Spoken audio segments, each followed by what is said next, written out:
सामने तीर्थंकरों की,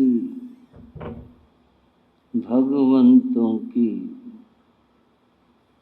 कुछ चर्चा कर रहा था और उस चर्चा में मैंने बताने का प्रयास किया कि अवतार शब्द वैदिक परंपरा का है, तीर्थंकर जैन परंपरा का शब्द है और बुद्ध बौद्ध परंपरा का शब्द है। आप पूछेंगे इससे गिनाने से क्या हुआ?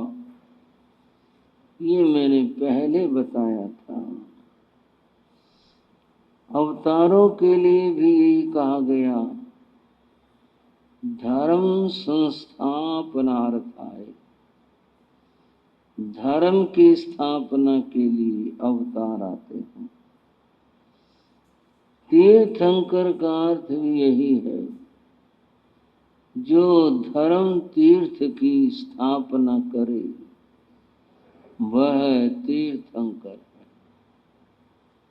और बुद्ध का अर्थ है जो ज्ञान प्रदान करे वो बुद्ध है।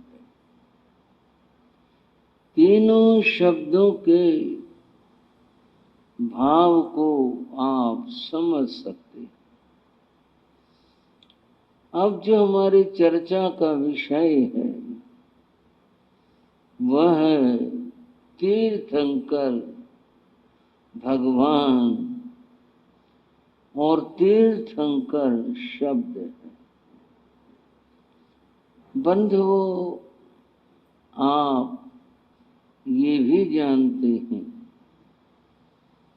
बड़ी सहज बात है कि तीर्थंकर 24 होते। उनमें से पहले तीर्थंकर भगवान ऋषभदेव। ठीक है ना श्रावक? आपको ये क्या बात? ठीक तो है ही, सभी जानते हैं कि पहले तीर्थंकर ऋषभदेव। वैसे मैं परीक्षा वाली बात कभी करता नहीं, कभी कभी कोई एक आध बात पूछ लूं तो अलग बात है। ऋषभ शब्द का अर्थ क्या होता है ये बताओ। मैंने पहले कहा मैं कोई ऐसी परीक्षा की बात करता नहीं, वैसे आपसे प्रेम और प्यार में बात पूछ रहा। ऋषभ देव का अर्थ क्या? बोलो भाई, मुश्किल सी होगी। ऋषभ दो शब्द हैं, ऋषभ और वृषभ। ऋषभ वृषभ ये दोनों बैल के नाम होते हैं। अब यहाँ आपके मन में थोड़ा सा आया होगा, तीर्थंकरों का नाम और तिर्यंच से जोड़ा गया नाम है, जो भी रख दिया होगा माता पिता ने वही है। फिर से समझ लो, ऋषभ का और वृषभ का, इन दोनों का प्राकृत रूप उसभ बनता है। अर्थ वही है, शब्द वही है। उसभ मज्यम, उसभ अजितम, उसभ ऋषभ वृषभ। क्या और भी कोई अर्थ हो सकता है? आप याद रख लेना, ये बात थोड़ा मैं बल देकर कह रहा हूं। ऋषभ के माने होते हैं सर्वश्रेष्ठ। एक बार बोल दो, क्या माने होते हैं? ऋषभ के माने सर्वश्रेष्ठ। ऋषभ के माने बैल भी होता है और ऋषभ का अर्थ सर्वश्रेष्ठ होता है। तीर्थंकर से श्रेष्ठ और कुछ हो ही नहीं सकता। ऋषभदेव के बाद मैंने तीर्थंकर चर्चा में शुरू की। अब थोड़ी सी ऋषभदेव की महिमा बताता। ऋषभदेव की क्या महिमा है? हम सभी जैन धर्म के अनुयायी जितना हमें ज्ञान है, जो हमें आता है, उसके अनुसार अधिक से अधिक हम तीर्थंकरों की महिमा गाते और इसको अपना सौभाग्य समझते। तीर्थंकर की स्तुति सौभाग्य। बंधुओं, ये जो महापुरुष हैं, ये किसी के भी बांधे हुए नहीं होते। ये अगर कोई बात और बंधन है तो हमारे मनों का है, उनके ऊपर लागू नहीं होता, हमारे ऊपर है। यहां बंधन की क्या बात आ गई, थोड़ा बता रहा हूं। ऋषभदेव को अगर जैन समुदाय के लोग केवल यह समझें कि हमारे भगवान हैं, हमारे भगवान इसमें और हमारे ही भगवान इसमें फर्क है। हमारे भगवान ठीक है, आप मानो आपके भगवान, हमारे ही हैं इसका मतलब और किसी के नहीं है, ये गलत है। तो जो भी मान ले उसी के ही हैं। ऋषभदेव को हम प्रथम तीर्थंकर कहते हैं और कहते हैं हमारे भगवान हैं। ऋषभदेव की महिमा और धर्मों में भी गाई गई, और ये मैं आपको क्यों बता रहा हूं, जिससे आपकी श्रद्धा बढ़े, इसलिए बता रहा हूं। आपकी जानकारी नहीं, श्रद्धा बढ़े। जानकारी से श्रद्धा बढ़ती है कि इनकी महिमा कैसे कैसे किन्होंने कहा। बंधुओं, महर्षि मनु ने भगवान ऋषभदेव की महिमा इस रूप में की। अष्टषष्ठीषु तीर्थेषु, वैदिक परंपरा में 68 तीर्थ बताए। जैनों के अपने तीर्थ हैं, बहुत सारे तीर्थ हैं, उनके यहाँ 68 तीर्थ बताए। अष्ट मैंने 8, षष्ठी मैंने 60, 60 + 8 68। अष्टषष्ठीषु तीर्थेषु अर्थात 68 तीर्थों में यात्रायाम यत् फलम, 68 तीर्थों के यात्रा करने का जो फल है। कोई आदमी संकल्प कर ले, मैंने अपने जीवन में 68 तीर्थों की यात्रा करनी। संकल्प बहुत लोग करते हैं, यात्रा भी करते हैं, अपनी भावना है। 68 तीर्थों की यात्रा करने पर जो फल होता है, श्री आदिनाथस्य देवस्य, आदिनाथ ऋषभ भगवान का एक नाम है। आदिनाथ ऋषभदेव को कहते। तो आगे कह रहे हैं श्री आदिनाथस्य देवस्य, आदिनाथ भगवान यानी ऋषभदेव भगवान का स्मरणे नापे तद भवेत, उनका सुमरण करने से, उनको नमस्कार करने से 68 तीर्थों की यात्रा से ज्यादा फल होता है। अब मैं कापी रख दूं और आप भाग जोड़ के बैठ जाए, इतनी बड़ी बात। ये अगर एक जैन भाई कहे, जैन साधु कहे, तो कहें भाई ठीक है भाई, और 100 कह दो, 68 से क्या काम चलेगा? 1000 तीर्थ कह दो, हम तो कुछ कह दें, हमारी बात तो और है। ऋषि मनु ने ये बात कही,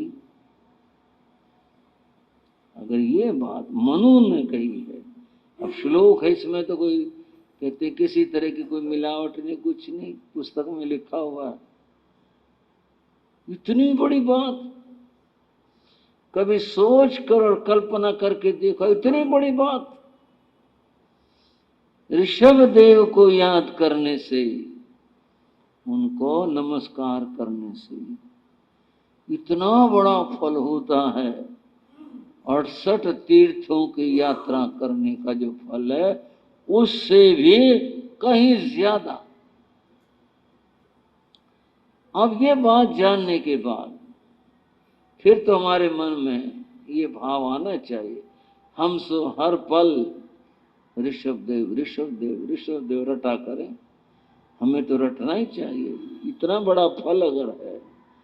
और फल यूं मानना पड़ेगा कि ये वैदिक ऋषि का कहना है। मैंने तो जैन की बात की कि भाई एक जैन धर्म का नहीं आई, साधु कुछ भी कहे, बात उनकी है, उन्होंने ये बात कही। ऋषभ देव की इतनी बड़ी महिमा है। श्रावको श्राविका तीर्थंकर भगवंतों का नाम लिया करो, उन्हें नमस्कार किया करो, श्रद्धा के साथ हाथ जोड़कर ये सिर झुकाया करो, उन्हें याद करके। इतना बड़ा फल है, इतनी बड़ी बात है तीर्थंकर भगवंतों की। और जो जितनी श्रद्धा से नमन करेगा बंधु, उतना ही महान फल वो प्राप्त करेगा। जैसे मैंने आपको बताया इस संबंध में, इसी प्रकार से बंधुओं बौद्ध धर्म में कहा उसभम पवरम वीरम महिषिं विजानाति विजानाते वितम। इसमें बताया ऋषभ देव प्रवर वीर हैं, अध्यात्म में, अध्यात्म की दृष्टि से महान वीर हैं। वीर किस अर्थ में है कि उन्होंने समस्त पापों का क्षय किया, इसलिए वीर है। बौद्ध धर्म का कहना है कि वो उसभम पवरम वीरम, वो महान, प्रवर कहते हैं बहुत ऊंचा श्रेष्ठ है, ऐसे वो वीर हैं। उन्होंने अपने समस्त पाप कर्मों को नष्ट किया। जिसने पाप कर्म नष्ट कर दिए वो तो है ही परमात्मा भगवान। उस भगवान को, परमात्मा को नमन नमस्कार करते हैं, उसकी तो महिमा ही है। जैन धर्म में पहले तीर्थंकर हैं, उसमज्जम, सबसे पहले नाम ऋषभ देव का आया, सबसे पहले कहा गया। बंधुओं ऐसे ऋषभ देव की महिमा है। भारतवर्ष के 3 प्रमुख धर्म हैं, धर्म तो बहुत सारे हैं, पुराने और प्रमुख ये शब्द कहता हूं, जिसमें वैदिक धर्म, जैन धर्म, बौद्ध धर्म, ये 3 जो हैं पुरातन धर्म हैं, बहुत पुराने हैं और ये प्रमुख माने जाते हैं। बाकी बाद में और अनेक धर्म प्रचलित हुए। इन तीनों में ऋषभ देव की महिमा गाई गई और बताई गई। बंधुओं अब एक और बात बताता हूं। ऋषभ देव अंतर्राष्ट्रीय भगवान है। अब ये थोड़ी हंसी की बात होगी, और कहीं जो है भगवान की महिमा करते हमारे को कोई भी ना लगे कोई, क्योंकि मैंने अंतर्राष्ट्रीय ऐसे कह दिया, पर मैं बताने की कोशिश करूंगा। भगवान की नहीं, भगवान की विनय करें, भक्ति करें। बंधुओं अंतर्राष्ट्रीय वो जो अनेक देशों में मान्य हो उसे अंतर्राष्ट्रीय कहते हैं। राष्ट्र अंतर्राष्ट्र, राष्ट्रों में जो मान्य हो वो अंतर्राष्ट्रीय होता है। ये जो भगवान है ये अंतर्राष्ट्रीय भगवान है। और अंतर्राष्ट्रीय भगवान बंध वो कैसे हैं? वो इस प्रकार से हैं कि मिस्र और यूनान और फोनीशिया, ये 3 देश बताए। मिस्र, यूनान, फोनीशिया, इनमें एक देवता के अपनी विधि से पूजा और मान्यता है। एक देवता की, सभी देशों में अपने अपने देवता हैं। इन 3 देशों के अंदर जिस देवता की मान्यता है उसका नाम रेशेफ है। क्या नाम लिया? रेशेफ। अब जो रेशेफ शब्द है और ऋषभ शब्द है, इसमें हम कितना अंतर करेंगे? रेशेफ जो है वो वहां का, इन देशों का देवता है। और रेशेफ शब्द का उनका अपना अर्थ है सींगों वाला देवता, सींगों वाला देवता।